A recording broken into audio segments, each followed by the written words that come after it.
fizemos a compra de que era um dos maiores salões de beleza da cidade, que era um estúdio. E aí eu e a minha esposa demos um salto de fé e saímos de 8 cadeiras para mais de 30 cadeiras. A história que você falou aí de José era um escolhido, ele já era diferente, foi ingênuo, contou seus sonhos. E quantas vezes a gente não cai nessa de falar os nossos sonhos para as pessoas? Em 2015 nós participamos de uma licitação na 3M. Fomos convidados a montar um salão dentro da 3M. Fala pessoal, estamos iniciando mais um episódio do Podcastle, certo Medina? Podcastle.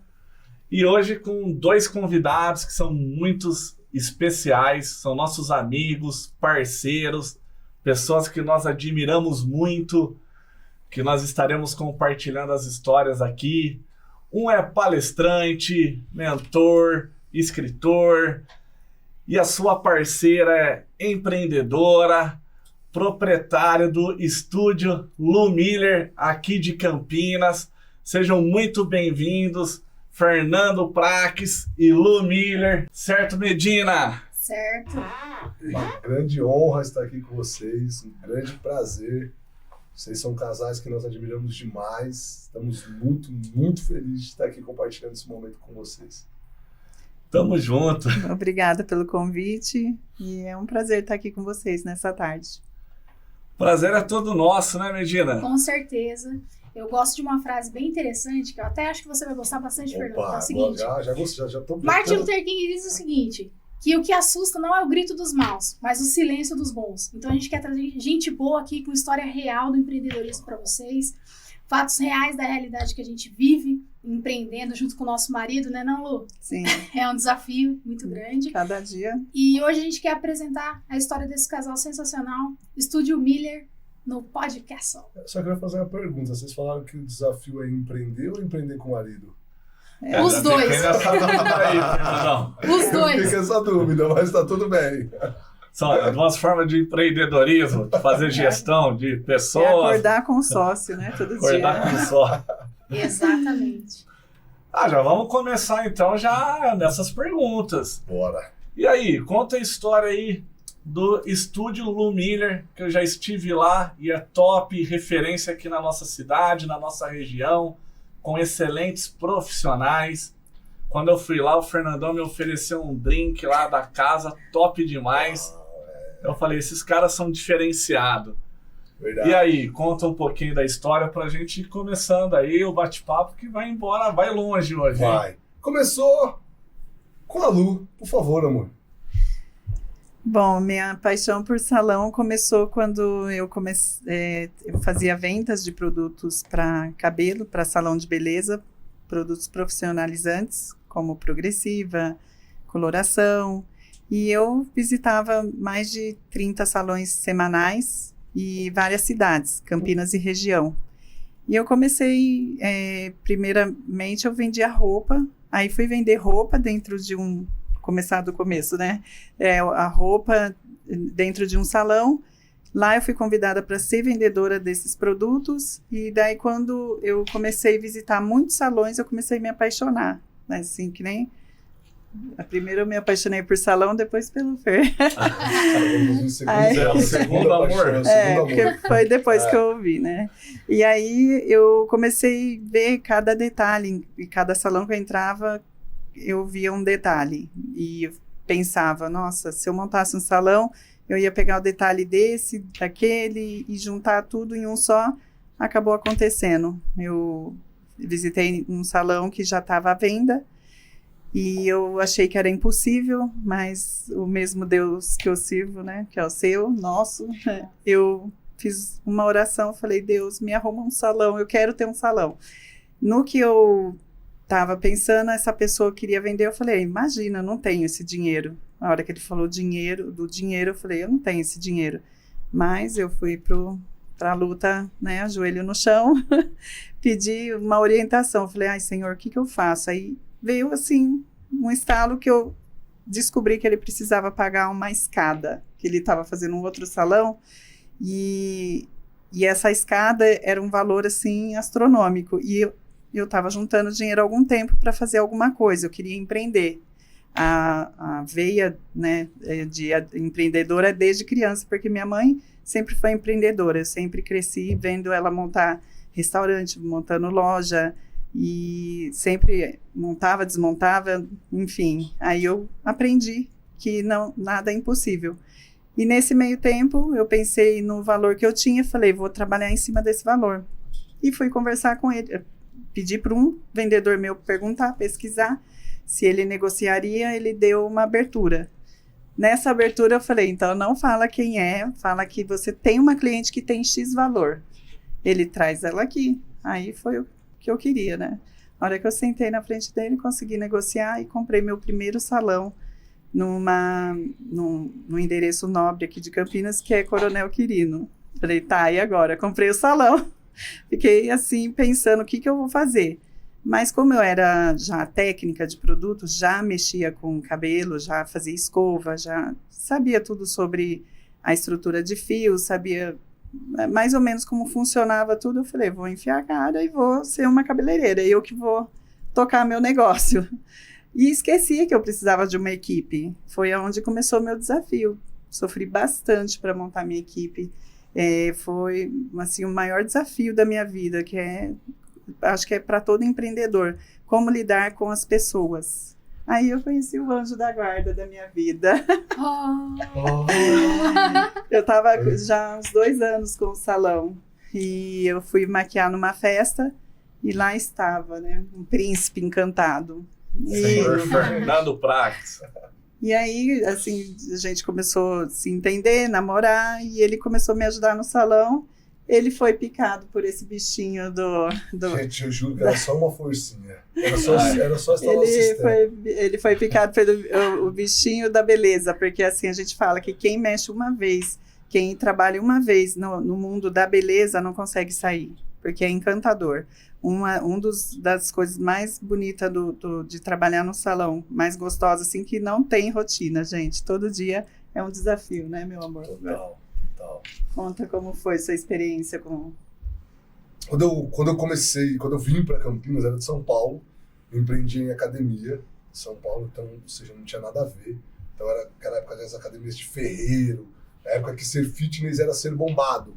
Não era academia raiz, né? Raiz das aparelhos quadrados, ferros, uma anilha de 10 valeu por uma de 50 hoje. Loucura. E aí eu empreendi em São Paulo, eu sempre, já há muito tempo, que antes se falava trabalhar por conta, né? Então, eu já trabalhava por conta há muito tempo. Depois surgiu o nome empreendedorismo, mas ter negócio, o primeiro negócio que eu tive foi em São Paulo, essa academia. E aí até que chegou um tempo que acabou que eu tinha 2 sócios, acabou que não rolou e São Paulo estava me mandando embora. Cada lugar que eu ia correr o risco de um assalto. Eu sempre morei nas periferias, então eu sempre era da área do esporte, eu conhecia muita gente. E aí daqui a pouco comecei a ver que pessoas que me conheciam eram pessoas que estavam levando coisas que eu levava anos para conquistar num estalar de dedos. E aí eu comecei a falar, meu, esse lugar não tá me mandando embora, não é para mim. Eu era assim, São Paulo era o paraíso para mim. Aí eu falei, quer saber de uma coisa? Eu vou repensar isso. O Arthur era pequenininho, eu não queria, pensei muito em criar meu filho naquela situação, naquele ambiente. E aí já tinha conhecido a Lu, já tinha me apaixonado, já tava vendo corações. E aí vim para Campinas no intuito de montar a academia. E aí foi quando eu comecei a dar essa força para ela no salão, arrumar sistema e tal. Eu tava sem recepcionista. Sem recepcionista. Aí ele ficou na recepção, as clientes cantando, meu marido, meu noivo, forte, né, na época. Na época era gigantão. Aí, enfim, mas isso era outro... Passou. Corte essa parte, brincadeira. Eu era cabeleireira, né? Comecei como cabeleireira. Fernando, presta atenção, vem me ajudar. Tem umas clientes que paravam ali. Mas, enfim... E aí eu comecei a fazer essa... Fernando atraiu as clientes pro salão. Então. É verdade, né? Pô, eu não usei Você isso sabe como ele gosta de conversar, né? Ele é simpático. Sim, Fernandão é... Aí fica horas. E aí eu comecei a ver que salão de beleza é um ramo muito rentável. Porém, grande parte das pessoas que têm esse tipo de negócio é da área. Ou seja, é cabeleireiro, é manicure, é epilador, enfim, faz alguma coisa, é operacional. E assim, cá pra nós, ser operacional, ser bom em algo, já é desafiador. Sim, sim. Você ser bom em duas coisas, você ser um bom administrador, ser um bom gestor de pessoas, ser um bom gestor de processos e ser um bom profissional da área da beleza, o cara é quase um prêmio Nobel. Sim. E Só grande que parte... o interessante dessa época é que eu achava que ele era só de academia. Pra você ver como que ele nasceu pra isso, né? Com a veia Gerente. no- Empreendedora. Não, e gerenciar pessoas, né? Então, ele que apartava minhas brigas. Isso foi muito legal, porque pra mim valeu demais. Porque quando eu comecei a entender que salão era um ramo rentável e que não existia, na minha visão, tá? Pode ter algum que esteja nos assistindo, que consegue empreender, fazer o trabalho e administrar de uma forma muito bacana. Todos os grandes que eu vi dessa forma, sempre tem o cara grande que opera e o cara grande do administrativo. Ele não faz as duas coisas. Sim, sim. Aí dá certo. Agora, quando ele quer fazer as duas coisas, ele quer cortar o cabelo, ele quer fazer as mechas, ele quer atender o cliente, quer servir o café, Não, quer administrar, a probabilidade é que por mais dinheiro que entre, acabe dando errado.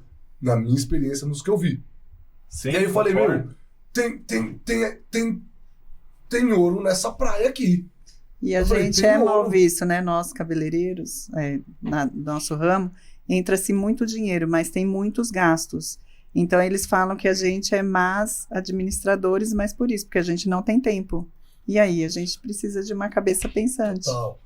E aí foi Quando eu trouxe ele para dentro do negócio. eu comecei a implantar o sistema, comecei a ver faturamento. Eu falei, meu, esse negócio é rentável, esse negócio é bom. Dá para fazer um negócio legal aqui. Nisso, a Lu tinha aberto as portas para uma equipe, tinha sido mandada embora uma equipe de um estabelecimento que já vinha com uma cultura super predatorial. Eu ganho, mas para eu ganhar você tem que perder, não existia um ganha-ganha. Uma galera numa visão bem diferente, até de tudo que eu mesmo já havia vivido e da forma que eu era acostumado a ter a minha vivência e o meu trabalho.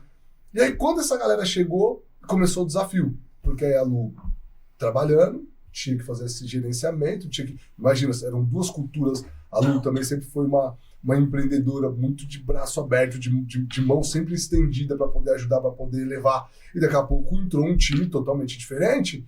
E aí, bom, virou o samba do crioulo doido. E aí eu estava presente. E aí começamos a fazer a administração. Aí eu entrei para começar a fazer a gestão das pessoas do salão. Só que aí você imagina, acho que eu tinha uns 20 e pouquinho, 20 e poucos anos. 20. Uns 25, 20 e pouquinho. Então foi ontem. E a equipe, acho que tinha pessoas de 50, de quase 60 anos. Desafio. De área muito, que eram da área há muito tempo. Então, imagina um Novato. novato chegando Novinho. para poder direcionar, total, nem era da área, para poder direcionar pessoas que estavam na área há 50, 70, tipo, meu, respeita, né, pô, a pessoa pode falar, o que esse pirralho quer me ensinar? E aí foi onde eu falo que, inclusive, eu uso isso muito hoje nos treinamentos, que aí eu comecei a ganhar a confiança deles. E como foi ganhar a confiança deles? Através de feedback, através de feedback de reforço positivo, vendo as coisas que estavam saindo legais, potencializando, extraindo ideia deles, porque a priori eu precisava ganhar esse campo com eles para que depois eu pudesse inovar com as minhas ideias. E aí, quando eu comecei, ganhei essa área, ganhei essa confiança deles, e aí nós começamos a inovar com ideias. A Lu e eu começamos, eram 4 cadeiras, né? 8 cadeiras? Eu tinha 4 cadeiras. 4. E 3 assistentes eu tinha. 3 assistentes. Aí quando nós entramos, começamos a trabalhar juntos mesmo, porque eu fiquei um período só dando uma força, e depois, não, beleza, vamos virar sócio. Fechou. Isso foi em 12 de julho. Em outubro, nós mudamos para um espaço de 3 andares, subterrâneo, 2 andares. Fomos para 8 cadeiras, 4 lavatórios, eram 2, fomos para 4, para mais 2 salas, uma sala de um camarim de noiva, fomos para 12 cadeiras. 12 cadeiras, estacionamento para mais de 20 carros, já subimos a régua de uma forma muito bacana. E fizemos o projeto todo com o arquiteto, tudo ficou a coisa mais linda. E daí a gente conseguiu elevar o faturamento, começamos a viver mais um negócio mesmo juntos. No ano seguinte, isso foi em 2014, em 2015 nós participamos de uma licitação na 3M. Fomos convidados a montar um salão dentro da 3M. Que foi um projeto bacana. maravilhoso dentro, assim, 3M é uma das maiores empresas do mundo, né? Sim. E foi uma licitação. O 3M é super, assim, realmente uma empresa muito séria, muita seriedade. Nós mandamos o projeto e, poxa, aprovaram. Foi algo que, assim, nós ficamos muito felizes, porque a quantidade de salões, Campinas é um polo da área da beleza. Em tantos salões que eles podiam escolher, eles teriam esse poder de falar, eu quero. Aí o mérito foi dele, porque eu iria, se não tivesse ele, eu ia fazer a mesma coisa. Eles selecionaram de que forma? Venham e apresente seu projeto. As pessoas iam com secador, escova, e levava, tipo, figurantes e apresentava um projeto assim. Ele não, ele foi com PowerPoint, o laptop dele, e bonitinho. Foi quando eu vi que ele tinha nascido para isso. E não só com PowerPoint, olha aí, ó, guardem isso, vocês estão em casa. Hein? Esse projeto, eles falaram um pouco do que eles estavam pensando em fazer, e todo mundo chegou, o Calu falou, é real, todo mundo chegou lá. A gente é assim, mostrando a cara deles. Isso, mostrando a cara deles. Eu sabia que eles queriam fazer os projetos encontrando, contratando um arquiteto, que era o mesmo que tinha feito o salão. Paguei R$3.000 para ele fazer o projeto em 3D. Falei pra ele, eu quero que você faça o projeto assim, assim, assado, com uma área para barbearia, com uma área tal, beleza, do jeito que eu já tava ideal, que eles já tinham dado, nas entrelinhas eles já tinham falado. Eu podia ter errado, e podia ter chegado lá e eles falado assim, meu, não é nada disso, você não entendeu. Mas nas entrelinhas que eles falaram, eu peguei, investi no projeto. Quando eu levei o projeto, eles ficaram, nossa, meu, encantado. E ele correu 1 quilômetro a mais. Exato, que a gente sempre fala. Corremos o KM. E uma coisa que achei muito bacana, me marcou muito, eu sou muito da área de comunicação. Vocês sabem, eu gosto muito dessa área de comunicar e tal. E cada um tem um perfil de comunicação. E no dia, eram 2 pessoas que eram os tomadores de decisão. Um, com uma comunicação extremamente direta, começa pelo fim, tarará. E a outra com uma comunicação totalmente, que a gente utiliza o termo de azul. Tudo bem, como vai, como que vai ser, qual vai ser o processo, qual vai ser o passo 1, passo 2, a vírgula, 2 pontos. E eu no meio desse, como que eu conseguiria equilibrar para agradar gregos e troianos? Porque eu não podia criar um ranço comunicacional com nenhum deles. Eu tinha que falar da forma com que cada um ouvia melhor. Então, quando eu ia me direcionar direto com o engenheiro, eu já começava pelo final. Quando eu ia me direcionar com o pessoal de vendas, eu já explicava o processo. Eu contei isso para a Lu, achei que foi muito bacana. Então, no final, o que aconteceu? Porque eram 2 tomadores de decisão. Os 2 tinham que estar de comum acordo. Se eu vou no que eu tenho mais, no que mais me... Você tem um rumo que te apetece mais na comunicação. O meu começa, fala, tudo bonitinho. Se eu me conecto mais com essa pessoa, eu deixaria o outro de lado. Talvez o outro seria uma balança importante, eu poderia perder o negócio.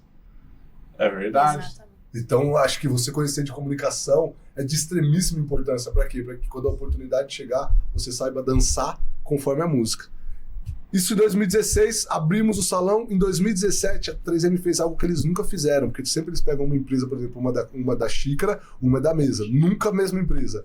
A época era de seca, e a gente tinha inovado, feito um lava rápido a seco dentro do salão da Maria Monteiro. Enquanto a cliente estava fazendo cabelo, aproveitava, os meninos lavavam o carro dela. E isso foi pro projeto. Eles falaram, cara, a gente quer o lava rápido de vocês aqui. E aí em 2017 nós montamos, em 2016, 2014, juntos, mudamos para Maria Monteiro, 2015 abrimos a 3M, 2016 abrimos o Lava Rápido, fizemos um processo, até inclusive falei disso ontem, essa semana, num curso, que nós chegamos num ponto, Medina e Gu, que nós tínhamos uma sinfonia de lavagem automotiva. Era a coisa mais linda, tinha uma equipe maravilhosa, Otaviano, Fernanda, uma equipe maravilhosa, que nós lavávamos um carro bem lavado em 30, 35 minutos. Cada um fazia uma parte, não mexia na outra, cada pano determinado, um manual de procedimento sensacional. Algo, assim, era lindo de ver. Era lindo de ver. Era uma sinfonia. Era uma sinfonia.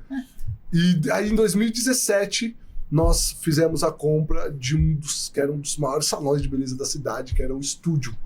E aí eu e a minha esposa demos um salto de fé e saímos de 8 cadeiras para mais de 30 cadeiras.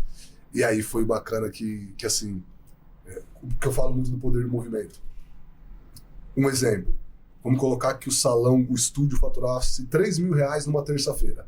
E o meu faturava 2, que o estúdio era maior que nós. Então, se você juntar os 2 salões, que aí nós juntamos, todo mundo falou que ia dar errado. Olha as coisas que chegavam pra nós. Vocês vão colocar um bando de viados juntos. Falavam assim. Vai dar erro. Eu falei, primeiro, eu não trabalho com viados. Todas as pessoas que estão trabalhando lá são seres humanos e merecem o mínimo de respeito. E profissionais. E todos eles, você vai engolir a seco o que você tá falando, que você vai ver que vai prosperar. Duvido, tá bom. Pessoas próximas. Próximas. Falaram, vocês estão loucos, vocês vão se... Todo mundo, porque nunca se tinha feito isso na cidade. Você comprar um salão e juntar com outro salão. Os 2 estavam dando bem, os 2 estavam bacana. Só que a hora que nós juntamos os 2, aconteceu assim, o milagre da multiplicação, né, amor? Então, por exemplo, se você juntasse os 2, daria 5 mil. E naquela época não tinha tanta divulgação, era mais boca a boca. Então, ninguém fez divulgação que estava mudando, só mudou. De um final de semana para o outro. Pum, mudou. Levou muito tempo para esse final de semana, que tivemos que fazer reformas, tudo. Quando chegamos lá, Medina e Gu, a gente começou a faturar tipo 15 mil numa terça-feira. Tô dando um número assim hipotético para eu ter uma ideia de multiplicação. E aí o antigo proprietário falou, cara, quanto que você faturava numa terça? E eu falei, pô, eu faturava uns 2, tá, mais ou menos. Ele falou, cara, e eu falei, e você? Ele falou, eu faturava uns 3. Eu falei, peraí, então essa conta não tá batendo? Porque como é que nós estamos faturando esse valor inteiro? Foi uma coisa mágica. Todo mundo ganhou dinheiro, todo mundo cresceu, todo mundo prosperou. Nós multiplicamos o faturamento do salão no estalar de dedos, de um final de semana para outro. Foi assim, realmente uma estratégia muito certeira. Mais que o dobro. Assim, foi... De um final de semana para o outro, você mudou a história do negócio com uma simples estratégia. Uma decisão. E às vezes eu vejo assim, e sinto muito, sabe, Medina e Gu? Às vezes eu vejo um salão bom, mas patinando, não tá ganhando dinheiro. E eu vejo outro salão que também é bom, mas também não tá ganhando dinheiro, vivendo de prosperidade. Tá pagando as contas, porque salão entra dinheiro todos os dias. Então dá a falsa sensação de que você tá rico. Ele dá essa, porque todo dia tem dinheiro no caixa. Entendi. E eu fico pensando, se esses caras se juntassem, esses caras iam ganhar muito mais. E até nós, com outras empresas, já teve algumas empresas que eu olhei e falei, pô, aqui dava pra fazer uma collab, dava pra fazer uma parceria e uma junção. E quando você junta, assim, pra nós foi uma experiência muito rica, né, amor? O negócio é tão bom que em São Paulo, as grandes marcas, os grandes profissionais já compram, né, salões pequenos. Ele faz o profissional, por exemplo, eu, Lu Miller, sou cabeleireira famosa, tenho uma carteira de cliente maravilhosa, ele vem, paga toda a minha estrutura, né? Por quanto você venderia, Lu, seu salão? 1 milhão, tá, 1 milhão vem pra cá. Aí coloca pra dentro. Hoje um dos maiores salões. As marcas lá estão fazendo isso. O maior salão da América Latina, se não me falha a memória, se não for o maior, acho que o Luciano estava falando do nosso colaborador que talvez vai entrar no Guinness. O maior salão tá usando essa estratégia, tá comprando outros salões e trazendo pra dentro. Então, porque realmente é algo pequenos têm dias contados, porque não vai dar conta. Mas daí leva pra dentro da estrutura grande. E a pequena fecha. A pequena fecha. Comercial. Exato. Sim, só que é uma conta inteligente. Se ele pegar o quanto o cara fatura, ele tá só adiantando o pagamento dele. Porque o que ele vai deixar para esse salão grande... E o salão não acabar fechando, porque é muita despesa. Imagina o maior salão da América Latina. São se você pegar desde a hora que entra até lá, você aprofundando, é muita despesa. Então, você levando esses profissionais para dentro do salão, é uma conta inteligente, entendeu? Não, e uma estratégia... Ele tá comprando faturamento. Total. Você compra uma certeza de dinheiro.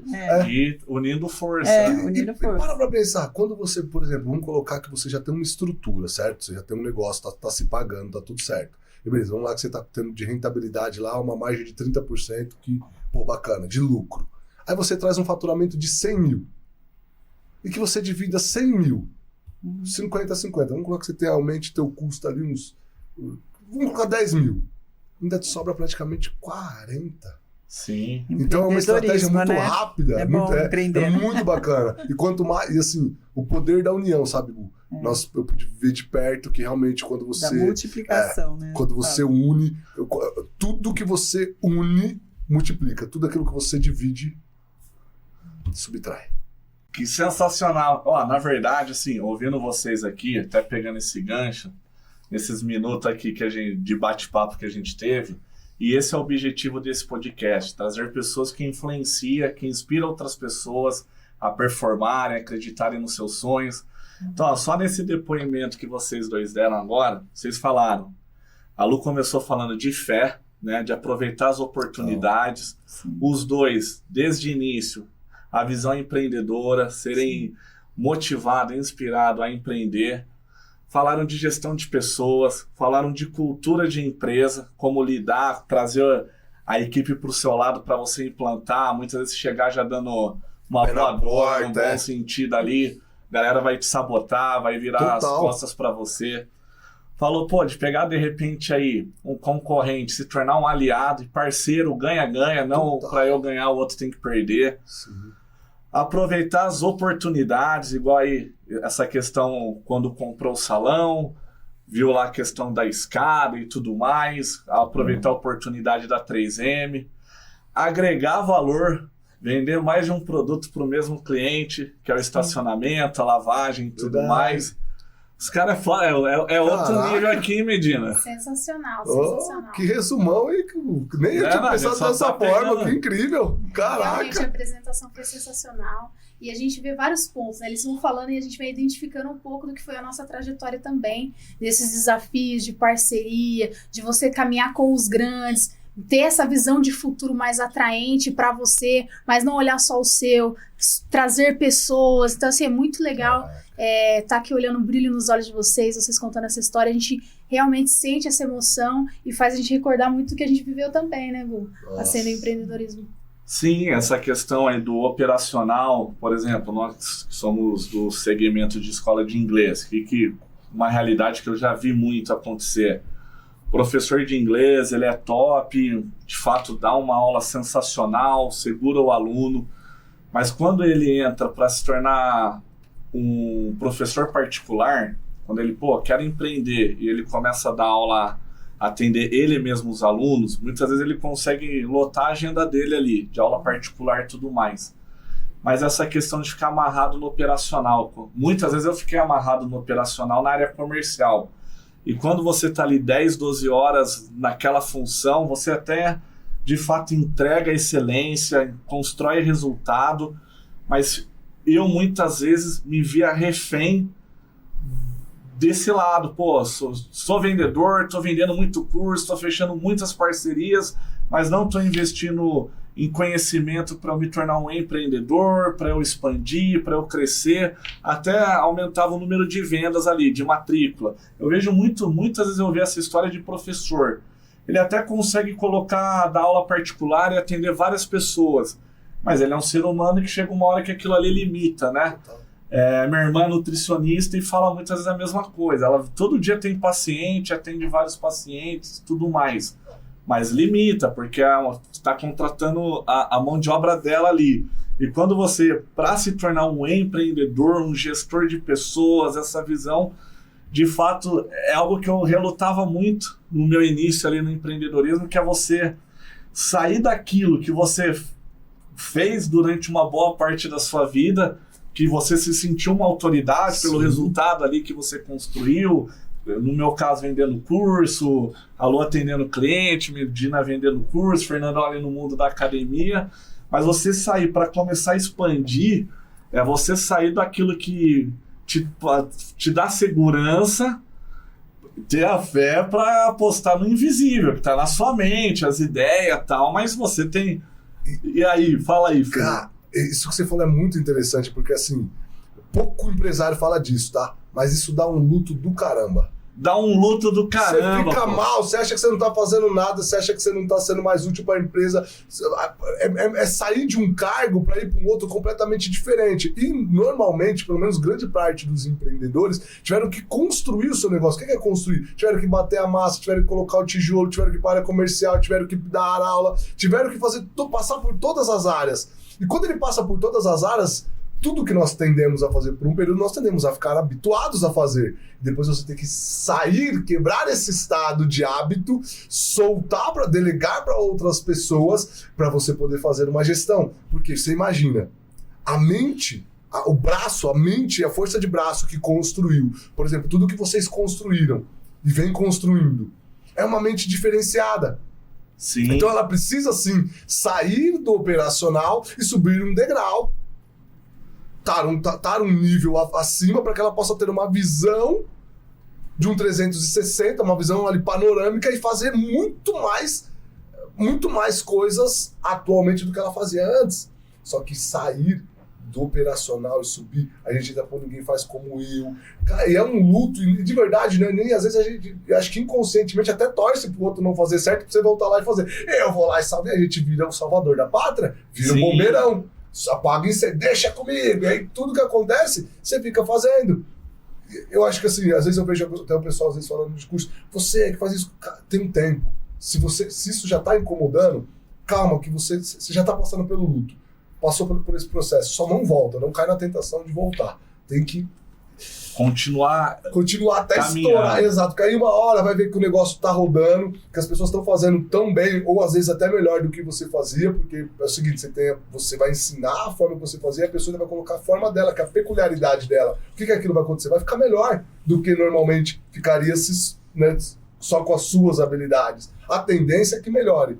Desde que nós façamos certinho o planejamento, a organização, a gestão. Nós falamos muito disso no treinamento desse final de semana, nível de desenvolvimento e tal. Então, desde que você desenhe o processo e execute, a pessoa fica melhor que nós. Por quê?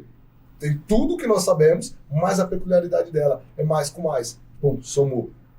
Mas isso multiplicou. Sim, multiplicou, exato. Isso é sensacional. E uma coisa, eu não sei se a área da educação, né, que de vocês também sofre, mas, por exemplo, a área de salão normalmente tem muito esse problema, que é quando o cabeleireiro sai, ele leva uma grande parte do cliente, da cartela de cliente. E aí o salão diminui o faturamento, alguns salões, dependendo do cabeleireiro, pode coisa de quebrar, tá? Porque a cliente do salão, ela fideliza muito com o profissional. São raras as clientes, ou um número muito menor, que fidelizam com o salão, falando, para mim, qualquer um aqui desse salão, as pessoas se conectam com pessoas. E sim, bacana. E eu tem dois tipos de cliente, né? O que é do salão e o que é do cabeleireiro. Sim, e às vezes, o que eu já percebi muito, por exemplo, o profissional pega, vamos colocar assim, o cara começou a faturar 30 mil, aí ele deixa 15 para casa, aí ele fala, 15? Tô pagando muito, tô deixando... Esses 15 pode ser meu. Deixa eu parar pra pensar o seguinte, se eu alocar um espaço de 5 mil, colocar 3 lavatórios, vou fazer um investimento lá de uns 50 mil, e aí faço umas cadeiras, vai sobrar 10. Porque, vamos lá que eu coloque, tem um investimento de 5, vai sobrar quase, vou ficar com 10. Ele faz essa conta muito rápido na cabeça. Vou sobrar 10. E aí ele vai.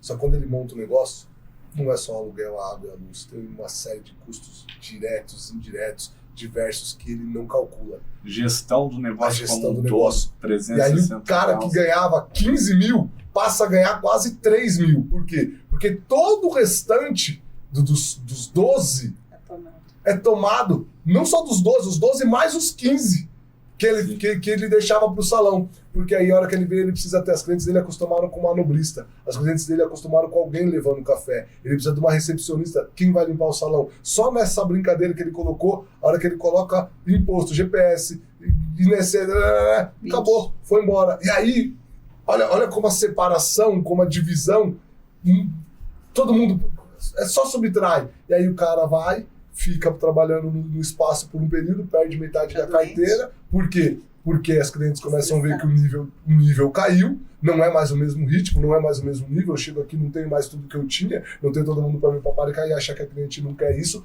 tá nos anos 60. Sim. Vai se complicar. E aí, ao invés de falar, vamos fazer o seguinte, vamos fazer um trabalho para a gente multiplicar o número de clientes, ou vamos fazer um trabalho para a gente multiplicar o número de alunos, porque com eu dando aula e vocês captando clientes, a gente pode fazer algo e eu ganhar muito mais, trabalhar muito pouco. Mas às vezes o olho é tão grande. Isso para mim não é empreender, tá? Isso quando a pessoa fala, quando a pessoa tem o sonho de abrir o negócio dela, a gente dá super apoio, né? Fala, o que você precisa? Faz a gestão, a gente, apoiadores total. Agora, quando você vê que é só por uma questão gananciosa, aí a gente fala, achar que o salão nada. Tá pegando muito, né? Você fala, você não entendeu nada. É triste. Todos que eu vi fazerem isso, infelizmente... E tem muito empreendedor pós-pandemia, né? Que eles aprenderam a ganhar sozinho e acharam que ia ser fácil. Então tem muita gente voltando para casa hoje, né? Dá para falar assim, voltando para casa, porque teve a falsa ilusão de que empreender assim de qualquer jeito ia dar certo. Sim. Você pode empreender. Todos os cabeleireiros devem montar seus salões no futuro, mas tem que ser muito bem estudado. Eu estava contando uma história para ele enquanto a gente aguardava vocês. Teve uma profissional que recebeu uma rescisão de 350 mil. E ela foi simplesmente, vou montar uma esmalteria. Foi lá, montou, só que ela não colocou, eu falei para ele, a gente poderia montar uma assessoria, Fer, para antes da pessoa ir e queimar o cartucho dela, ela fazer uma assessoria, ver, e eu começaria com perguntas, porque você tem que ver a estrutura, onde vai ser. Essa pessoa, infelizmente, ela picou 350 mil, porque ela não pensou numa coisa básica que é vaga de estacionamento. Ela colocou 12 manicures e 2 vagas de estacionamento. Aí é fácil você calcular, se você tem 12 manicures trabalhando, onde está os 12 carros? Nem todo mundo vai de Uber, nem todo mundo é de perto, entendeu? Sim, sim. Então você sempre tem que pensar à frente. Então, se você tem 12 carrinhos de manicure, você tem que ter 12 vagas de garagem hoje. Você não pode contar com isso. E se você colocar cabeleireiro? Mas, geralmente, quem vai fazer unha vai fazer cabelo também. Então, é sempre a manicure, é o carro-chefe, assim, de mandar na estrutura que você vai atender. No café, na vaga de garagem, a estrutura de banheiro, tudo isso. São muitos detalhes, né? São detalhezinhos. Aí eu estava conversando com a minha colega de trabalho, eu falei, mas isso é óbvio. A vaga de estacionamento, ela falou, Lu, é óbvio pra gente que está há 20 anos no negócio. Mas quem começou agora, é muito fácil de errar. Então a gente estava conversando sobre isso. E pós-pandemia as pessoas acharam que é só ir lá, abrir a porta e pronto, vai bombar. E a área da beleza está crescendo cada dia mais, mas também a qualidade que você tem que ver, porque a pessoa monta do dia para a noite, mas tem que ver tudo isso, qualidade, os estudos, valorizar, né, esse profissional e ver qual a qualificação dele hoje no mercado. É uma área muito boa para empreender e, como todas as outras, tem seus desafios também. Mas hoje eu percebo muito isso, sabe? Então, empreender não é ter o seu negócio. Empreender é fazer o melhor pelo teu cliente, pelas pessoas que estão ao seu lado, com atitudes de visão de dono. Isso é empreender. Então, se a gente é parceiro em um negócio, a gente vai empreender juntos. Se você deixar cair papel de bala, eu vou pegar. Isso é uma atitude empreendedora. Às vezes as pessoas acham que ser empreendedor é ter o seu próprio CNPJ. E o Rufino fala uma coisa que eu gosto muito, que empreender no CNPJ do outro é a melhor coisa, porque você só tem ativo. O passivo é todo do cara. Exatamente. É por isso que você ganha na hora de entrar e ganha na hora de sair. Locação hoje em dia na nossa área de salão é muito boa. Que nem eu vi aqui que vocês vão montar um café. Gente, parabéns. Porque isso é o cuidado com o cliente também, viu? Um café. Porque às vezes o cliente está ali, aqui mesmo, vem os seus alunos, está com fome. Onde que ele vai comer? Se você coloca um café, você está tendo cuidado com o seu cliente também. Então, empreender não é só ir lá... O Café Medina. Vai ser um sucesso, viu? Então, não adianta você também só pensar, eu quero empreender e ganhar dinheiro. Você tem que pensar o seu profissional também é seu cliente. Primeira coisa. Você quer ter uma cabeça de empreendedor, você pensa assim, os meus profissionais são meus clientes também. Porque quando você tem essa mão de obra, você precisa valorizar o seu profissional. E também olhar seu cliente com esses olhos, se preocupar se ele está bem, se ele está comendo. E além do mais, está trazendo faturamento, né? Um café. Exatamente. Então, não é só porque você quer montar um café porque acha bonito, porque você está se preocupando com quem está dentro do seu negócio. Então, empreender é tudo isso. Uau. Vai agregando valor, né? Você pensar nos mínimos detalhes. Sendo uma aula de empreendedorismo, e que honra ter vocês dois aqui com a gente. E a gente vai pegando esses insights mesmo. Então, o que a Lu falou aí, esse detalhe, mas que faz toda a diferença para o negócio acontecer, a visão lá do estacionamento. Durante a nossa trajetória aqui com a escola, e olha como é maluco esse mundo do empreendedorismo, porque vocês estão falando aí do cenário, pegando como base o salão de beleza, né, que é a experiência que vocês têm, E muita coisa eu vejo, e a gente já passou exatamente igual com escola de inglês. Escola. Que é o quê? É o romance. Às vezes a pessoa tá com aquela sede de empreender e uma frase que a gente ouve bastante, papel aceita tudo. E aí vai colocando todas as metas no papel, vou fazer isso, que eu vou alcançar esse resultado, quando eu alcançar esse resultado eu vou chegar aqui. E na prática não coloca no papel os desafios e as adversidades que vai ter, né? Sim. E vocês falando ali, compartilhando essas histórias, o luto de você abandonar aquilo que você performou para depois criar essa mentalidade empreendedora. Sim. A gente vai ficar pegando aqui, isso é o empreendedorismo do mundo real, pô. Exato. Parabéns aí pela trajetória de vocês, certo? E aí, galera? Estamos retomando aqui, Fernandão. Tô com esse livro aqui, que o título já... A primeira palavra do livro já mostra o que é esse livro. Sucesso. Sucesso através dos erros. É o livro aqui do meu amigo Fernando Prax. E esse livro aqui, ele é diferenciado, porque ele tem uma dedicatória aqui do meu irmão. E eu li esse livro... E tá igual esse podcast. Várias histórias reais, histórias inspiradoras, histórias que eu lendo o seu livro, Fernandão, eu me vi em muitos momentos com estradas parecidas. Eu falei, que sensacional. O quanto que a gente, conhecendo a história do próximo, a gente pega muitos insights, conhecimento para aplicarmos na nossa vida. Eu gostaria que você falasse aí dessa obra-prima, meu irmão. Tamo junto. Não, mas essa aqui é especial, cara. Quando você pegou esse livro aqui, eu tenho a foto até hoje. Tem a foto, depois eu vou até postar. Tem a foto. Fui lá no Campinas Shopping, na leitura. Na leitura, pô, deu uma moral. Você já tinha o livro?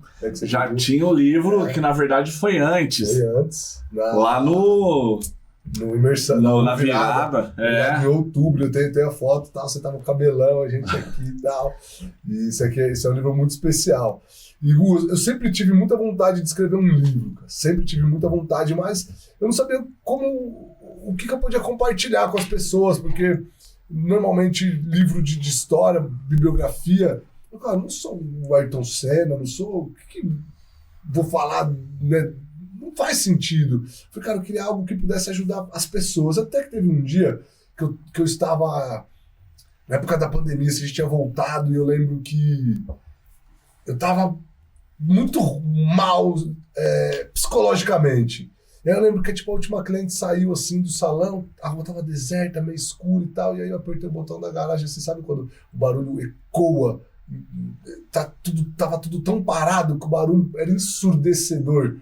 E eu peguei e falei assim, por que coisas legais acontecem com pessoas? Por que coisas ruins acontecem com pessoas legais?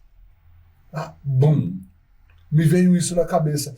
E aí eu falei pra Lu, por que coisas ruins acontecem com pessoas legais? E aí eu comecei a lembrar de um monte de gente que eu conhecia que era muito boa, que era muito bacana, que era muito...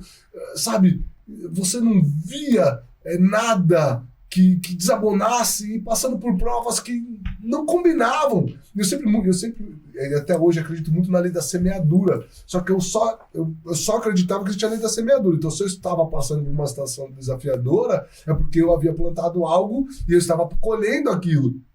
Então, eu entrei num autoflagelo muito grande. Então, eu olhava a minha empresa não funcionando e falava, cara, tá vendo, você merece. Alguma coisa você fez de errado para isso estar acontecendo. Então, inconscientemente, eu criei um autoflagelador. Então, cara, me culpava por coisas que, na verdade, eu não tinha essa culpa. E essa frase, por que coisas ruins acontecem com pessoas legais, começou a mudar a minha cabeça. Começou a me trazer novos questionamentos. E aí, até um dia que eu peguei... E já conhecia a história de José, mas eu olhei para a história de José de uma outra forma. Então, como que isso aconteceu? Quando eu peguei e olhei assim, quem era José? Primeiro, já era um improvável. Sim. Veio. Quando chegou, ele era o cara que fazia, era o menino que fazia tudo. Tanto que é relatado que ele informava o pai que os irmãos mais velhos estavam fazendo coisas erradas e hoje era tido como cagueta, como fofoqueiro. E aí ninguém tira o cagueta, tirava ele. era o cara que cuidava de tudo certinho, que no quesito geral era para toda a família, estava sempre ali buscando ajudar todo mundo e sonhador. O que que ele fez? O que é que ele plantou? Onde relata a plantação dele para os irmãos começarem a criar um ranço, criar um ódio? E o objetivo era matá-lo. Aí depois, não, vamos vender, vamos fazer um troquinho. Aí vende. Beleza? O que é que ele fez para poder virar escravo? Onde foi a semente que ele semeou? Onde foi a semente que ele jogou para ele virar escravo? Não achei. Aí depois chega na casa de Potifar, acontece da mulher querer, né, sair com ele, ele rejeita, vai preso. Onde foi a semente que ele plantou? Imagina o pressuposto que ele cuidava de tudo, Potifar tinha maior confiança nele. Ó, meu braço direito cuida de tudo, deixava toda a administração na mão dele. Onde é que ele errou, fez caixa 2? O que aconteceu para ele ser preso? Onde que foi que ele estava guardando alguma coisa por fora? Essa dor, né? Não fazia sentido?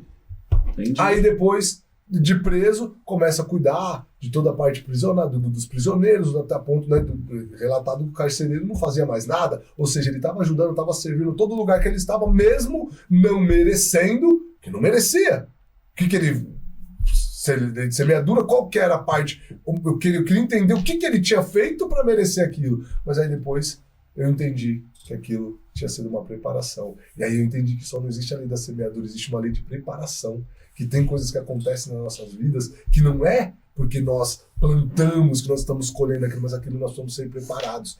E aí me vinha muito na mente uma espada sendo forjada. Eu não sei aonde que eu vi essa espada sendo forjada, mas assim, me via muito claro ela passando por um processo de afiação e de batida, de marteladas e de muito sofrimento. Mas para quê? Para a hora da batalha, ela ser um instrumento, ela ser algo, ela ser realmente útil, ter um corte fino, ter um corte forte e ser uma arma de alavancagem. E aí eu comecei a entender que, pô, não é só a lei de semeadura, existe uma lei de preparação. E aí a minha grande pergunta era, por que coisas ruins acontecem com pessoas legais? Por que pessoas legais precisam ser preparadas para atingir grandes estágios, como José foi governador do Egito? Se não fosse ele, quem seria? E se ele não tivesse a coragem de passar por tudo que ele passou, quem que conseguiria depois salvar todo aquele povo? E ele fala, eu vim na frente, Deus me mandou na frente. Não foi vocês que me mandaram, vocês não estão entendendo nada, vocês só faziam parte do processo. Pô, quando eu entendi isso, já a cabeça mudou. Aí eu falei, não, agora eu entendi. Só que aí ao mesmo tempo eu olhei pra trás e falei, quantas pessoas não tiveram essa lucidez? Quantas pessoas não tiveram essa clareza? Quantas pessoas estão se... Cara, eu tava num processo de depressão, eu perdi minha identidade, a Lu sabe. Perdi minha identidade. Eu falei, não, eu preciso ajudar essa galera, eu preciso estender a mão pra essa galera. Mas como que eu vou fazer isso? Aí o primeiro título era Dar Errado, foi a melhor coisa que podia ter acontecido. Esse era o primeiro título, aí depois a gente mudou para Sucesso através dos erros. Que a ideia era que as pessoas, às vezes, a pessoa vai ler, pega o livro, às vezes até acredita que sei lá, vai para o sucesso financeiro e tal, mas é um sucesso de vida. Então a pessoa começa a aprender a entender que muitas das coisas que acontecem não é para destruí-la, pelo contrário, é para elevá-la a um nível superior, do qual às vezes nem ela tinha ideia. Você acha que José imaginava que ia ser governador do Egito lá no...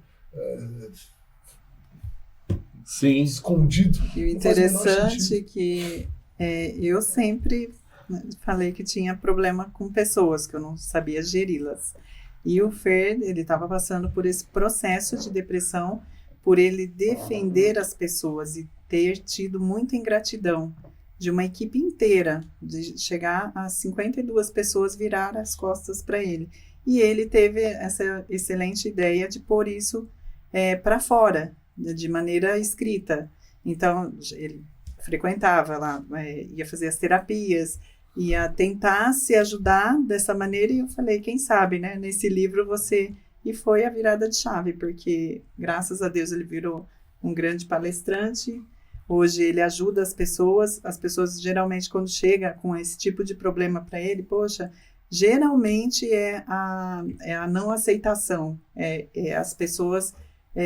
não estar sendo reconhecida. Então ele tem sempre aquela palavra de conforto, aquele acolhimento.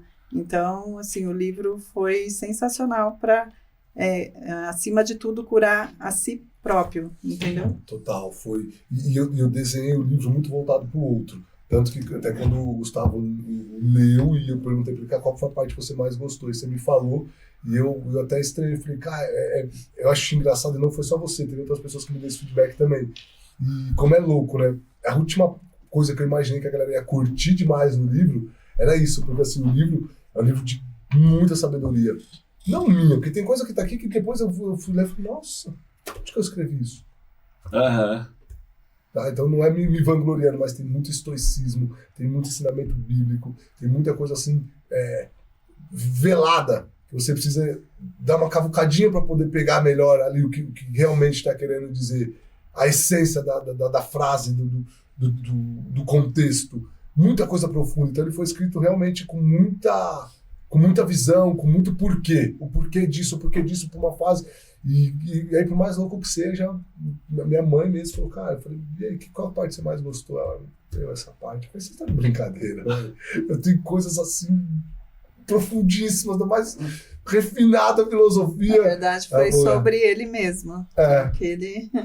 Que foi ele tentar ajudar e ter sido recebido ingratidão sobre isso. E ele continua ajudando. Viu? Sim, ele não mudou nada, graças a Deus. Acho que tem coisa que a gente não pode deixar de mudar por conta do outro. A nossa essência precisa permanecer. A gente só precisa diminuir a expectativa. Então, diminuir o que eu esperava do outro. Então, hoje, tá tudo bem se eu te estender a mão e quando eu estiver te puxando pra cima, você tentar me jogar pra baixo meio Simba, né? Meio Mufasa. Tá tudo certo, só desrespeita você. Tem eu vi uma vez, na época eu não tinha essa consciência de hoje, então eu achei a história super idiota. Né? Eu acho muito bacana isso, pelo menos comigo. Tem coisa que eu acho muito idiota e depois eu vejo que na verdade o idiota era eu. Eu falo, caraca, eu adoro. E aí isso foi uma dessas coisas. Então era uma história de que um sábio, um mestre, né, a floresta pegou fogo e ele conseguiu salvar alguns animais e a cobra ele não conseguiu tirar. E aí ele voltou e ela tava assim, né, numa situação meio com algo em cima, algumas madeiras em cima, enrolada num tronco, e o tronco pegando fogo, cada vez pegando mais fogo, e ele tentava pegá-la, e toda vez que ele tentava pegar ela picava ele. E aí ele tirava a mão correndo para não pegar, e aí ele ia tentar de novo, e ela tentava picar ele de novo, e aí tinha algumas pessoas vendo, né? Normalmente, sempre tem alguém que tá fazendo alguma coisa, os outros estão vendo, estavam gravando para postar depois. E aí essa galera falou, meu, deixa de ser tonto, cara. Você tá tentando ajudar esse infeliz, já que esse infeliz só tá te fazendo, só tá te machucando, só tá tentando te pegar. Se ele te pegar, você tá ferrado. Ele falou assim, não tem o menor problema, eu continuo pegando. Ele falou, não, você tá de sacanagem. Por que você tá fazendo isso? Ele falou, a natureza dela é essa, é machucar. A minha é ajudar. Então tá tudo certo. Cada um tá fazendo o que nasceu pra fazer. Na época, eu falei, nossa, que história tonta. Hoje eu falo, caraca, faz muito sentido, cada um tá fazendo o que tem que fazer. Então, todas as vezes, isso tem no livro, eu sempre falo, se existir duas formas, dois caminhos para você estar, duas poltronas para você sentar, uma é a poltrona de quem vai enganar, e a outra é a poltrona de quem vai ser enganado. Não existe outra situação nessa relação. Um vai ter que enganar e o outro vai ser enganado. Qual poltrona você sentaria? Amigo, te enganar, eu sei as coisas que eu vou colher. Então, eu escolheria continuar fazendo a minha parte. Então, se você optar em me enganar, é contigo.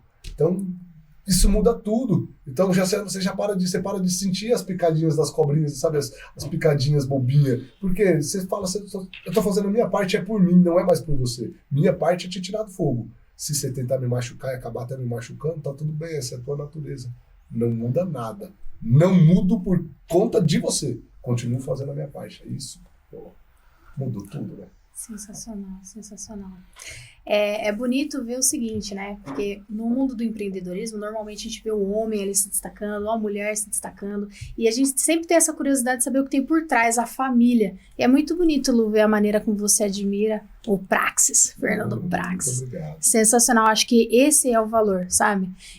Quem ele representa dentro de casa, quem você é pra ele, a parceira que você é dele também. Então essa sintonia que vocês têm é muito legal de sentir esse ambiente aqui, de realmente do valor da família, de correr pelo certo, de independente do que aconteça, vocês estão ali para ajudar pessoas, né? A história que você falou aí de José era um escolhido, ele já era diferente, foi ingênuo, contou seus sonhos, e quantas vezes a gente não cai nessa de falar os nossos sonhos para as pessoas, e infelizmente a gente tem que ser tratado nesse processo, como você falou, a espada, né? O ferro afia o ferro, né? assim o homem é o seu amigo. Então a gente vai passar pelo fogo, a gente vai passar pela prova, mas nós somos vencedores, né? Então, o Senhor te levantou nessa geração, que bênção, entendeu? Nitidamente você é um cara muito correto no seu jeito de agir, de falar, a gente sente isso, mas até a gente trabalhar nessa parte de gestão mesmo, trazer mentalidade para as pessoas, começa em nós, né? Então, todo esse processo que todos nós mentores, né, que vai segurar na mão de alguém para levantar, você corre o risco de tomar uma picada. Exato. E não desistir daquela pessoa, ir até as últimas consequências, e muitas vezes a gente sofre por isso. Eu queria saber de você, como um mentor, uma pessoa que escreveu um livro, muito legal ouvir a sua mentalidade, a exposição, a forma como você traz isso pra gente, fica muito claro. Mas eu queria saber pra você como lidar com alguém que você não quer perder ali na equipe, que você vai até as últimas consequências mesmo pra resgatar essa pessoa. Eu queria que você falasse um pouco sobre isso. Eu já tive uma visão muito diferente disso do que eu tenho hoje, tá? Então vou te falar como hoje eu vejo isso. Antigamente, Medina, eu achava que você não podia abandonar as pessoas, que você tinha que ir até o final, e se precisasse pular num poço muito profundo, que talvez você não voltasse, você deveria mergulhar. Essa era a minha visão. Hoje, eu tô com uma visão um pouco diferente, que daqui a um tempo pode mudar e eu não vou me importar com isso, mas hoje a minha palavra tá assim, a mesma mão que eleva também pode ser a mesma mão que rebaixa. O que eu quero dizer com isso? Então, por exemplo, hoje vamos colocar que eu tenho um colaborador que tem habilidades, tem talentos, tem coisas muito boas, e a gente está tentando, e todas as vezes que a gente vai colocar a mão, ele vai, pica, machuca, não quer. Tudo que foi possível fazer foi feito. E ele não subiu. Hoje eu aprendi, estou aprendendo ainda, tá? Não posso falar que eu aprendi, porque ainda para mim é muito desafiador fazer isso. Eu me sinto muito mal quando eu demito alguém, porque eu sinto que talvez eu poderia ter feito algo diferente para essa pessoa e não fiz. Então, sempre antes de demitir alguém, eu tento seguir algumas regras. Eu tento responder algumas perguntas para mim. Eu fiz tudo que eu poderia fazer por essa pessoa? Normalmente a resposta sempre é ainda não, ainda posso fazer mais. Quando eu chego, tipo assim, fiz. Segunda, eu fui 100% verdadeiro com essa pessoa, porque, por exemplo, às vezes, tudo é processo. Então você tem que ter dedos para falar com as pessoas, o que às vezes acaba te impedindo de ser sincero. De chegar e falar assim, irmão, tá uma porcaria o que você tá fazendo. Tá ferrando todo mundo. Você não tá percebendo? Todo mundo, você tá ferrando com a cadeia inteira. Você tá sendo mesquinha, você tá sendo egoísta, você tá sendo um futriquinha. E aí? Mau exemplo. Não, às vezes você tem que... E assim, eu tenho aula, eu tenho um treinamento sobre feedback. E mesmo assim, eu sei do desafio que às vezes você dá um feedback quando você está emocionalmente envolvido. Então, o cara acabou de ir lá e falar mal de você para uma cliente, falar uma bobagemzinha lá, uma piadinha tonta. E aí você tem que chegar e dar esse feedback, mostrar pro cara que isso que ele tá fazendo tá prejudicando ele, e que se tiver qualquer problema é só ele chegar e falar, e se a gente tiver errado, a gente vai ter maior humildade de pedir desculpa e corrigir. E se teve algo que nós fizemos, me perdoa, mas me fala para eu poder corrigir. Agora você falar pro outro, você não tá me ajudando em nada. Pelo contrário, você está tentando catar, você nem tem certeza que você está certo, você está tentando pegar a opinião dos outros para poder acrescentar a sua e falar, tá vendo como eu tô certo? Para quê? Para estar certo? Se eu tiver errado, eu te peço desculpas. Não precisa. Claro que nem todo mundo pensa assim, as pessoas estão sempre evitando o conflito. Então, chamar para conversar é ter conflito, quando na verdade não. Chamar para conversar é alinhar para não ter conflito. Mas as pessoas evitam. Até hoje eu venho falar, Gu, preciso falar com você. A gente já fuga, o cérebro já ativa. Fuga ou luta, a pupila dilata, a mão começa a transpirar. Cara, é padrão. Não tem como um confronto pessoal. Confronto, total. Tanto que, cara, uma das técnicas de feedback é você começar com um elogio para abrir o campo de escutatória. Quando na verdade é o oposto, mas tudo bem, fomos pareados, fomos desenvolvidos assim, ok? Mas as 3 perguntas. Primeira, se eu fiz tudo que eu poderia fazer, se eu estou sendo realmente sincero, se eu falei tudo como eu sinto, como eu vejo, sem nenhum tipo de máscara, sem nada, zap, nada. E se eu dei todos os treinamentos que essa pessoa poderia, ou seja, se tem às vezes, por exemplo, é uma pessoa que eu sei que o Gu é um cara que tem uma habilidade num determinado quesito, e eu conheço o Gu, e eu sei que se eu pedir pro Gu bater um papo com ele, o Gu vai bater um papo com ele, pode ser que transforme a visão dele. Então eu faço sempre essas 3 perguntas. Se eu fiz as 3, Aí é aquela mesma mão que estava elevando, é a mão que rebaixa e fala, beleza. Então hoje eu estou trabalhando para entrar nesse ritmo. Se tá certo, se tá de verdade, ainda não sei, vou ver os resultados. Mas hoje eu tô com essa mentalidade, sabe? Tipo, beleza, se eu fizer tudo que tem que fazer, eu não posso mais ficar perdendo tempo com pessoas que realmente não querem fazer acontecer nas suas vidas, não querem realmente mudar. Então, como eu percebo uma coisa rapidinho, às vezes nos treinamentos, a gente termina o treinamento, tá ali falando com a pessoa, e aí a pessoa tá de frente com um especialista. Então tem uma área que a gente é especialista, então como eu tô aqui falando com o Gustavo, tô falando com você, vocês são especialistas na área de escola, e vamos colocar que eu tenho uma escola, e eu vim aqui para aprender com vocês. E aí chegou na mesa aqui, eu começo a falar, e não escuto. Ou seja, eu estou diante de 2 especialistas que manjam da parada, e na mesa eu sou o que mais falo. Ou seja, eu não estou aprendendo nada. Sim. Então, quando eu vejo às vezes essas coisas acontecerem, se deixar, eu fico a noite toda falando, dando ideias, fazendo... Mas quando eu já começo a ver que a pessoa é a que mais fala, e se é na praia dela, eu escuto a noite inteira. Vocês falam, é que eu fico 10 dias aqui ouvindo vocês, porque... Só anotando, porque, pô, eu sei que vai vir chumbo grosso aqui, eu vou aprender pra caramba. Agora, quando não é a área dela de especialização e ela tá querendo se justificar pelos resultados que não estão dando certo, para falar que está fazendo as coisas certas e que o mundo está conspirando contra ela, aí, meu amigo, eu rapidinho dou um jeito de cortar e vou embora e saio, que é esse lance da mesma mão que eleva, também a mesma mão que rebaixa, e fala, tá tudo bem, já entendi. Infelizmente vai ter que se queimar mais um pouco, vai ter que estar mais ou menos quase morta para a gente poder tentar ajudar. E se precisar nessa hora, eu vou e ajudo, mas dependendo como tá, se tá muito eufórico hoje, eu tiro um pouco o pé do acelerador. Para você, Lu, como é para você, né? Você falou que você teve muita dificuldade para fazer gestão de pessoas, depois desse tempo de carreira, desse período aí com o Praxis, vocês trocando informações, como é hoje a Lu gestora?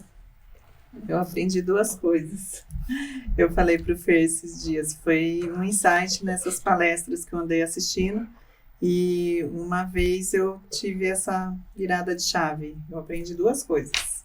Falar seja bem-vindo quando está chegando na equipe e falar tchau quando está demais. Isso para mim é, assim, hoje na gestão é importantíssimo. Não me apego mais com pessoas, mas faço o possível para ajudá-las enquanto estiver comigo. Eu estou com um caso assim atualmente que eu ando meio assim. Se eu tiver que falar tchau, filho, eu vou falar e não sem apego. Isso acho que em todo setor, né? No emocional, na vida profissional, na vida em casa, você tem que saber falar não também. Isso é muito bom. E falar tchau. A hora que você fez a pergunta, eu ia brincar e falar assim, eu sempre aprendi 2 coisas, matar e esconder o corpo. Mais ou menos isso. Dá vontade, né? Mas é brincadeira. Além dessa parte da gestão, você também é maquiadora, então eu queria que você contasse também um pouquinho dessa parte, né? Desse amor que você tem pela beleza. A maquiagem já não é assim, é amor de verdade. Ser gestora, muitas vezes eu caí de paraquedas, né?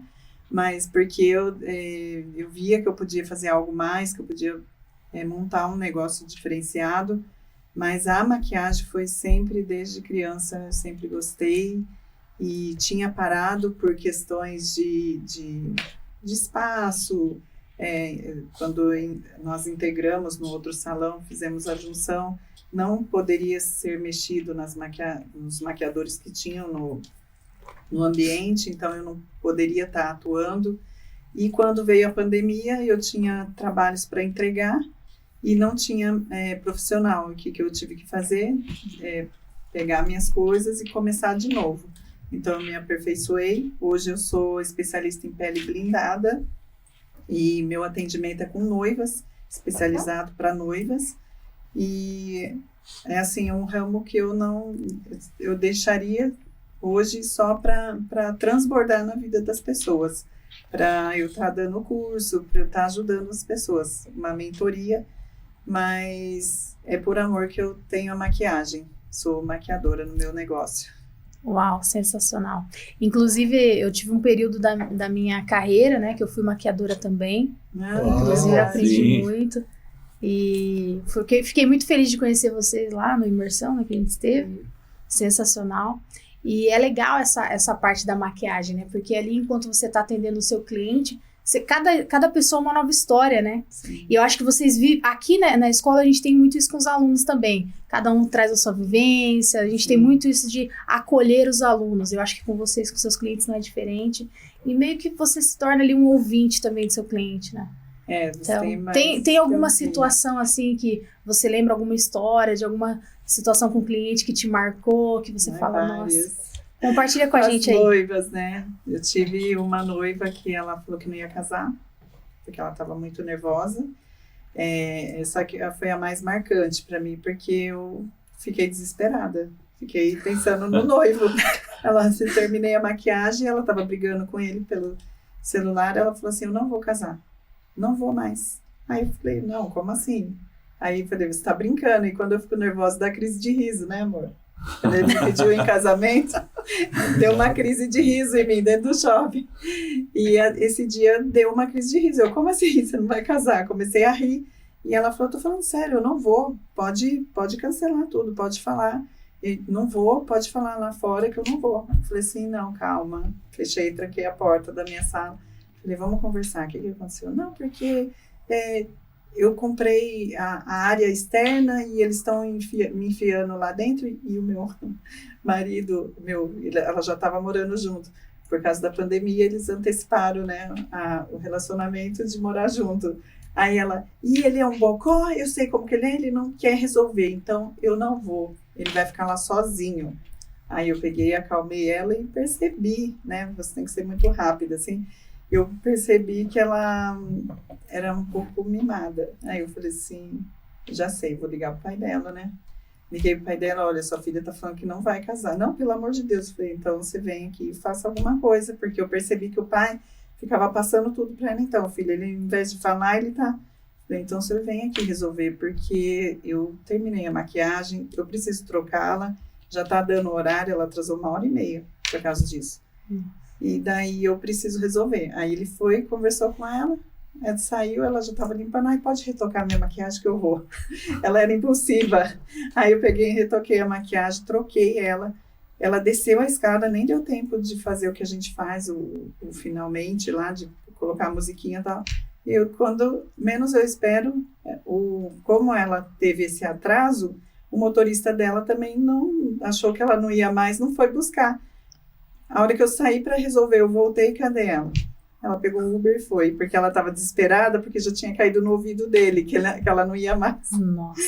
Aí na segunda-feira, e ela já estava me contratando, já pedindo para eu ser testemunha dela, que ela ia mover um processo no negócio, e enfim, saiu de lá com o processo pronto na cabeça.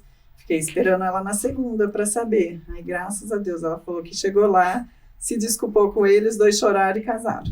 Ai, ainda bem. Glória. Então essa é a história mais marcante. E as outras, os romances, eu gosto muito das histórias.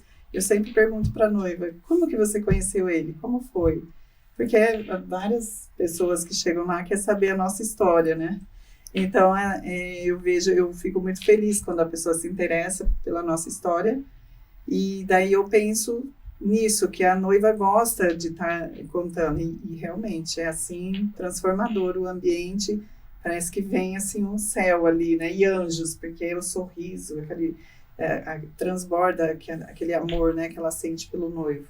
Então, é muito legal ouvir as histórias. Que legal. Mas a história mais marcante foi essa. Lembra aquela também de uma noiva que a Bíblia estava aberta na sala da noiva? Ah, isso foi... esse foi no dia que ela entrou, a gente ia servir o café, era o mesmo versículo do que tinha revelado que ela tinha perdido o marido, né? Sim. E esse era o segundo. E daí, esse foi muito bonito, porque ela começou a chorar.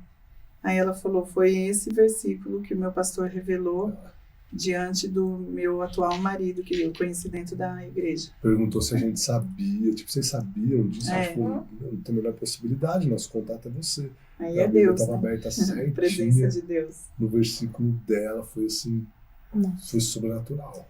Outras histórias que eu gosto muito quando, assim, vamos pôr que 90% das noivas, eu pergunto, como foi que você achou o salão?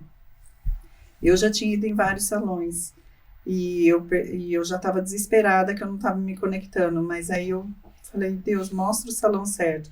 Aí, de repente, caiu lá no Instagram, Estúdio Miller Noivas. Então, aí é a minha fé em Deus que eu tenho, porque eu faço essa oração. Deus, me traga as noivas que o Senhor quer que eu atenda. Não sobre mim, mas sim sobre o que eu posso estar fazendo na vida delas, né? Então, eu tenho muito feedback das noivas que falam, você é um anjo da minha vida, você veio na hora certa, graças a você. Então, porque naquela hora ali, da saída do salão pro altar, é uma hora muito, assim, estressante, muito decisiva ali, o que ela tem que fazer, o que ela tem que ir, né? Então, nessa hora, sempre eu tenho uma palavra, sempre eu tenho um abraço e dá tudo certo. Eu amo o que eu faço nesse quesito de atender noivas. Foram várias histórias incríveis. Gostaria de coração mesmo agradecer a presença desse casal que a gente ama, pô. Tanto eu quanto a Medina temos muito carinho, respeito, admiração por vocês, pelo convívio com vocês, pela amizade, pelo caráter que vocês sempre mostram, pelas histórias. E antes de fechar aqui esse podcast, que são muitas histórias e não é nenhum convite, é uma intimação para vocês estarem aqui mais vezes com a gente. Com certeza. Nós gostamos de ouvir essas histórias que inspiram. Mas eu queria deixar uma última pergunta para cada um. Na verdade, não é nem uma pergunta, uma mensagem. Que mensagem que você, Lu, que você, Fernandão, gostaria de compartilhar para as pessoas que vão estar assistindo, estão nos assistindo? A mensagem é que não desistam dos seus sonhos e coloque sempre à frente Deus. Se o negócio dá certo, é porque Deus está nele. Amém. Uau! Amém! Amém. Caraca, que profundo. A minha mensagem é que não vai ser fácil. Não vai ser fácil e vão ter muitos desafios. Mas quem te levantou para esses desafios é muito maior para poder te levar até onde você almeja chegar. A vitória só vem para os fortes. A vitória só vem para aqueles que não desistem. Então, não importa a tempestade, não importa o desafio que você esteja passando. O ponto mais escuro é sempre a aurora. E depois da aurora, vem o amanhecer. E aí, depois que o dia amanhece, a gente entra no chão de pilares, né? Clareou.